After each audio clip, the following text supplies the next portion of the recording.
বুলি বাঁচালো এবিকে। হ্যাঁ বন্ধুরা, বিস্তারিত জানতে ভিডিওতে লাইক করে দেখতে থাকুন। কথা সিরিয়ালের নতুন প্রমোতে আমরা দেখতে পাবো যে গুহবাড়িতে মানঞ্জেশ্বরীর পুজো করা হচ্ছে।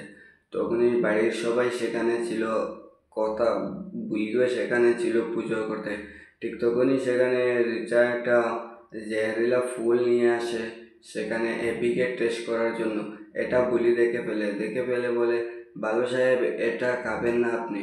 তখন সবাই অবাক হয়ে যায়, কারণ বুলি এটা কি বলছে, খাবে না কেন। ঠিক তখনই এবি না মেনে খেতে যাবে, ঠিক তখনই বুলি এসে সেই খাওয়ারের তালাটা ফেলে দেয় নিচে। তখনই রিচা পিছন থেকে বলে, এটা কি করলো এই বোকামে, এটা আমার এই টেস্টটা আমি কি করে বুঝতে পারবো এটা কি করলো। তখনই সবাই বলে, তুমি এটা কি করলে বুলি, তুমি এটা ফেলে দিলে কেন, দাদুভাই তো খাচ্ছিল, তুমি কেন ফেলে দিলে। তখন বুলি হাতে একটা ফুল নিয়ে বলে, এইটা হইল খুব বিষাক্ত ফুল, কারণ এইটা খেলেই মানুষের অসুস্থ হতে পারে, মানুষ মরে যেতেও পারে, প্রাণহানি হতে পারে। তখন এবি বুলিকে জাপটে ধরে বলে, তুমি কি করে জানলে এটা কিসের ফুল আর এটা জেহরিলার ফুল।